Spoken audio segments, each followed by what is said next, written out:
Sahabat netizen, senang bisa berjumpa kembali dengan Anda bersama saya di channel Hasrat Nias. Pada kesempatan ini saya akan berbagi ilmu tentang pendekatan ilmiah atau scientific approach di dalam kegiatan pembelajaran. Nah, tentu kita tidak asing lagi dengan yang dikatakan dengan pendekatan ilmiah. Tapi di dalam hal ini kita akan melihat bagaimana rasional daripada pendekatan ilmiah di dalam kegiatan pembelajaran dalam kehidupan manusia.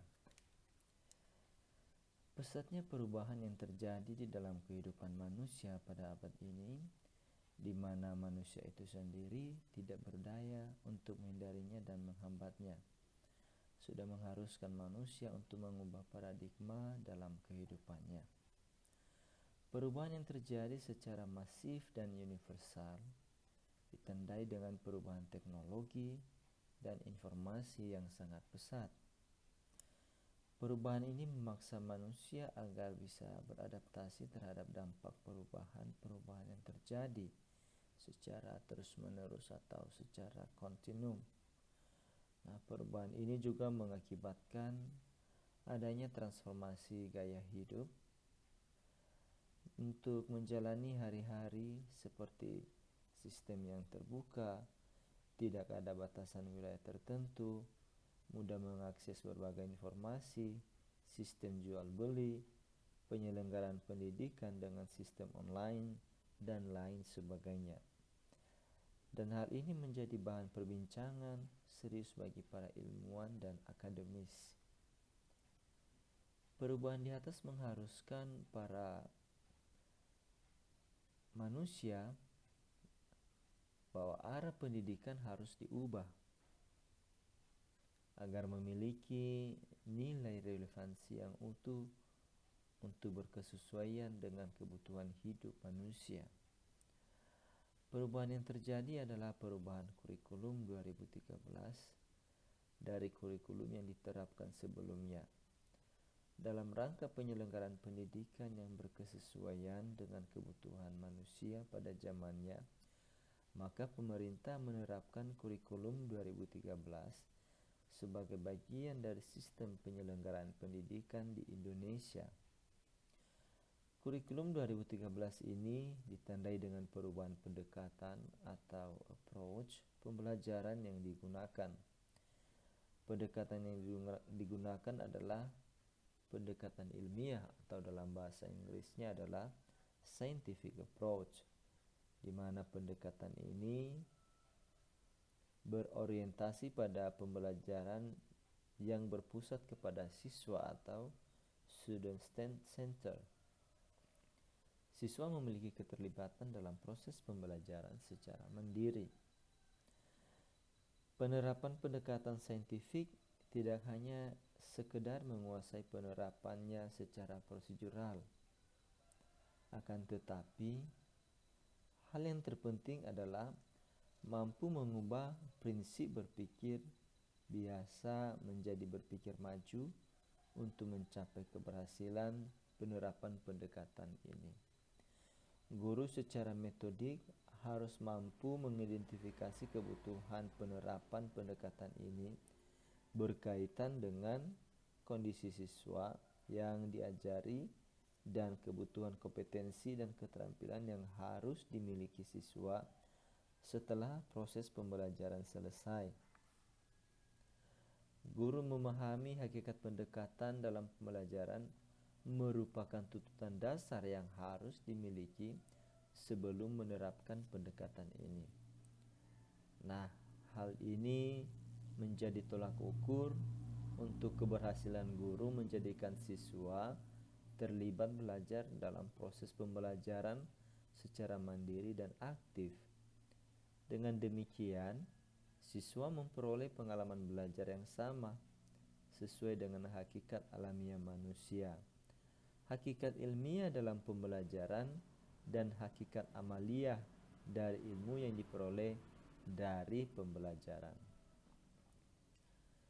Secara umum, pendekatan pembelajaran itu dapat diartikan sebagai cara pandang untuk menggunakan suatu teknik, sehingga proses yang dilakukan itu memiliki ciri khusus dan orientasi yang jelas tujuannya.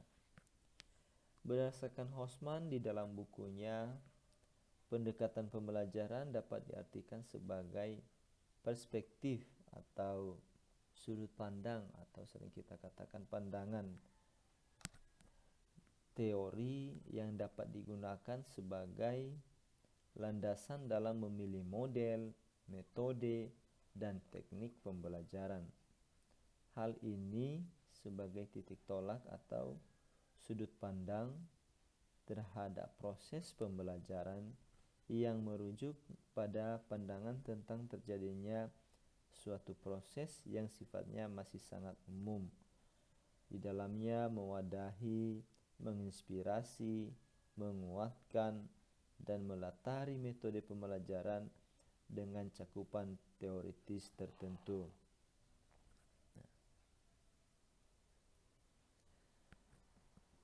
Secara umum, proses pembelajaran berfungsi untuk mengembangkan 3 aspek. Saya kira kita tidak aneh lagi dan tidak asing lagi dengan ketiga aspek pembelajaran itu, yaitu aspek pengetahuan atau knowledge, aspek keterampilan atau skill, dan aspek sikap atau afektif peserta didik. Nah, Anda bisa lihat pada bagan tentang aspek-aspek pendidikan. Kalau kita melihat pada bagan tersebut, pengetahuan diperoleh siswa melalui proses mengingat, memahami, menerapkan, menganalisis, mengevaluasi, dan mencipta. Keterampilan merupakan kesanggupan siswa untuk melakukan sesuatu secara baik dan benar. Keterampilan ini merupakan perwujudan dari pengetahuan yang diaplikasikan dengan melakukan sesuatu. Sikap dalam hal ini merupakan pikiran dan kecenderungan siswa untuk mengenal berbagai hal dalam lingkungan dan kesanggupan siswa dalam mengaktualisasikan prinsipnya dalam lingkungan. Sikap diperoleh melalui menerima, menjalankan, menghargai, menghayati, mengamalkan. Jika ketiga aspek ini telah diperoleh dan diterapkan dengan baik, maka sejatinya pembelajaran itu sudah melahirkan peserta didik yang kritik, proaktif, produktif, kreatif, inovatif, dan afektif. Nah, kita bisa melihat bagaimana gradasi aspek pengetahuan, keterampilan, dan sikap. Misalnya dalam pengetahuan itu mengingat, memahami, menerapkan, menganalisis, atau mengevaluasi. Kalau keterampilan, mengamati, menanya, mencoba, menalar, menyaji. Sementara kalau sikap, menerima, menjalankan, menghargai, menghayati, dan mengamalkan. Pendekatan saintifik tidak bisa berdiri sendiri dalam fungsinya pada proses pembelajaran karena substansinya masih sangat umum. Pendekatan ini harus diperkuat dengan pembelajaran berbasis penyingkapan dan penelitian. Untuk itu, perlu menerapkan strategi di dalam pendekatan itu. Strategi yang sejalan dengan konsep pendekatan saintifik adalah discovery learning atau menemukan, ataupun inquiry learning. Untuk mendorong kemampuan siswa menghasilkan produk belajar atau learning creativity, maka penerapan pendekatan saintifik ini harus menerapkan strategi pembelajaran berbasis proyek atau project based learning dan merupakan strategi pembelajaran problem based learning untuk mengatasi permasalahan-permasalahan khusus yang dihadapi siswa dalam mencapai target dan tujuan pembelajaran yang dirumuskan. Nah, secara umum, capaian pembelajaran dirumuskan secara taksonom yang dapat dikelompokkan menjadi 3 ranah. Nah, ketiga ranah tersebut adalah ranah kognitif, ranah afektif, dan ranah psikomotorik. Penerapan teori taksonomi Bloom dilakukan secara adaptif sesuai dengan konteks dan kebutuhannya. Nah, kalau kita melihat Undang-Undang Nomor 20 Tahun 2003 telah mengadopsi taksonomi dalam bentuk rumusan sikap, pengetahuan, dan keterampilan. Nah, proses pembelajaran sepenuhnya diorientasikan pada pengembangan ketiga ranah yang disebutkan secara utuh dan menyeluruh. Hal ini dapat diartikan bahwa pengembangan ranah yang satu tidak bisa dipisahkan dengan pengembangan ranah yang lainnya. Pengembangan ranah ini harus dilakukan secara terencana dalam persiapan pembelajaran. Nah, proses pembelajaran dan penilaian hasil pembelajaran. Sehingga secara keseluruhan proses pembelajaran yang dilakukan sesuai perencanaan dapat memberikan gambaran hasil pembelajaran itu sendiri dari penerapan pendekatan ilmiah.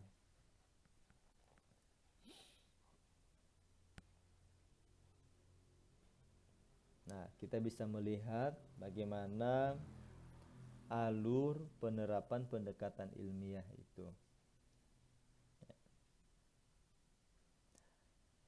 Nah, di sini kita bisa mengamati, menanya, mengumpulkan informasi, mengasosiasi, dan mengkomunikasi. Nah, penerapan pendekatan ilmiah itu dapat digolongkan dia di dalam 3 strategi, yaitu strategi pembelajaran discovery learning, strategi pembelajaran project based learning, dan strategi pembelajaran problem based. Nah, jadi kalau misalnya kita melihat bagaimana langkah-langkah untuk strategi pembelajaran discovery learning, nah, kita bisa melihat pada bagian ini, yaitu pertama menciptakan situasi atau stimulation, kemudian pembahasan tugas, identifikasi masalah, kemudian observasi, pengumpulan data, pengolahan data dan analisis data, kemudian verifikasi, dan generalisasi atau pembuktian. Nah, sementara kalau untuk strategi pembelajaran project based itu biasanya penentuan pertanyaan mendasar, menyusun perencanaan proyek, menyusun jadwal, monitoring, menguji hasil, dan terakhir evaluasi pengalaman.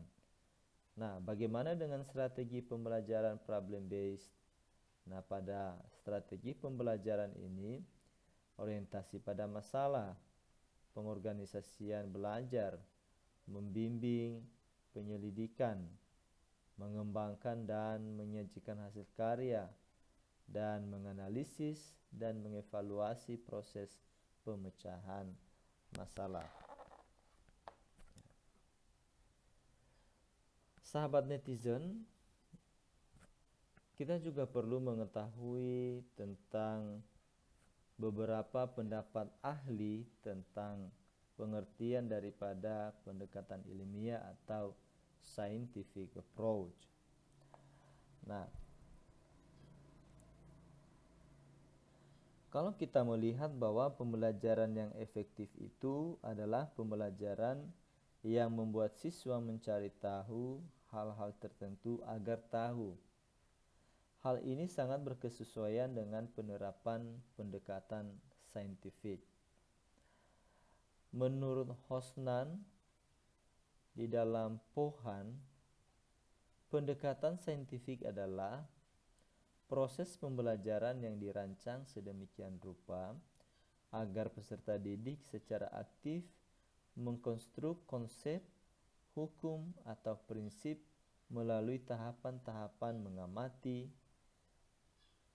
misalnya mengidentifikasi atau menemukan masalah, merumuskan masalah, mengajukan atau merumuskan hipotesis, mengumpulkan data dengan berbagai teknik analisis data, menarik kesimpulan, dan mengkomunikasikan konsep atau hukum atau prinsip yang ditemukan.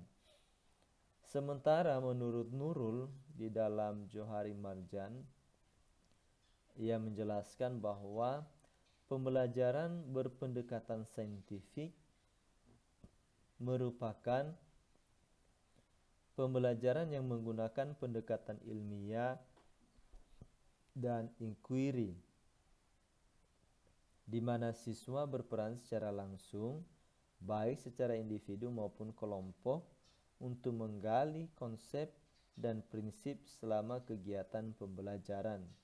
Sedangkan tugas guru adalah mengarahkan proses belajar yang dilakukan siswa dan memberikan koreksi terhadap konsep dan prinsip yang didapatkan siswa. Pendekatan pembelajaran ini menekankan pada keaktifan siswa dalam belajar, serta memberikan kesempatan kepada siswa untuk membangun konsep dalam pengetahuannya secara mandiri. Membiasakan siswa dalam merumuskan, menghadapi, dan menyelesaikan masalah yang ditemukan. Pendekatan saintifik dimaksudkan untuk memberikan pemahaman kepada peserta didik dalam mengenal, memahami berbagai materi menggunakan pendekatan ilmiah.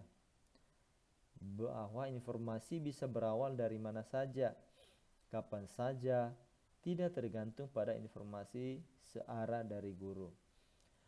Penerapan pendekatan saintifik dalam pembelajaran melibatkan keterampilan proses seperti mengamati, mengklasifikasi, mengukur, meramalkan, menjelaskan, dan menyimpulkan. Dalam melaksanakan proses-proses tersebut, bantuan guru diperlukan. Akan tetapi, bantuan guru tersebut harus semakin berkurang dengan semakin bertambah dewasanya siswa atau semakin tingginya kelas siswa. Metode saintifik sangat relevan dengan 3 teori belajar, yaitu teori Brunner, teori Piaget, dan teori Vygotsky. Teori belajar Brunner disebut juga teori belajar penemuan. Berdasarkan Kerin dan Sun di dalam Hosnan, menjelaskan bahwa ada 4 hal pokok yang berkaitan dengan teori belajar, yaitu individu hanya belajar dan mengembangkan pikirannya apabila ia menggunakan pikirannya dengan melakukan proses-proses kognitif. Dalam proses penemuan, siswa akan memperoleh sensasi dan kepuasan yang merupakan suatu penghargaan intrinsik. Satu-satunya cara agar seseorang dapat mempelajari teknik-teknik dalam melakukan penemuan adalah ia memiliki kesempatan untuk melakukan penemuan. Dengan melakukan penemuan, maka akan memperkuat retensi ingatan. 4 hal tersebut di atas adalah berkesesuaian dengan proses kognitif yang diperlukan dalam pembelajaran menggunakan pendekatan saintifik. Sementara teori Piaget mengatakan bahwa belajar berkaitan dengan pembentukan dan perkembangan skema. Skema adalah suatu struktur mental atau struktur kognitif yang dengannya seseorang secara intelektual beradaptasi dan mengkoordinasi lingkungan sekitar. skema tidak pernah berhenti berubah. Skemata seseorang atau seorang anak akan berkembang menjadi skemata orang dewasa. Proses yang menyebabkan terjadinya perubahan skemata disebut dengan adaptasi. Berdasarkan Hosnan, proses terbentuknya adaptasi ini dapat dilakukan dengan dua cara, yaitu asimilasi dan akomodasi. Asimilasi merupakan proses kognitif yang dengannya seseorang mengintegrasikan stimulus yang dapat berupa persepsi, konsep, hukum, prinsip, ataupun pengalaman baru ke dalam skema yang sudah ada di dalam pikirannya. Akomodasi dapat berupa pembentukan skema baru yang dapat cocok dengan ciri-ciri stimulus yang ada. Dalam pembelajaran diperlukan adanya penyeimbangan atau ekuilibrasi antara siswa dan akomodasi. Vygotsky dalam teorinya menyatakan bahwa pembelajaran terjadi apabila peserta didik bekerja atau belajar menangani tugas-tugas yang belum dipelajari. Namun tugas-tugas ini masih berada dalam jangkauan kemampuan atau tugas ini berada dalam zone of proximal development, daerah terletak antara tingkat perkembangan anak saat ini yang didefinisikan sebagai kemampuan pemecahan masalah di bawah bimbingan orang dewasa atau teman sebaya yang lebih mampu. Nah, jadi itulah yang menjadi pengertian atau beberapa landasan tentang pengertian pendekatan ilmiah.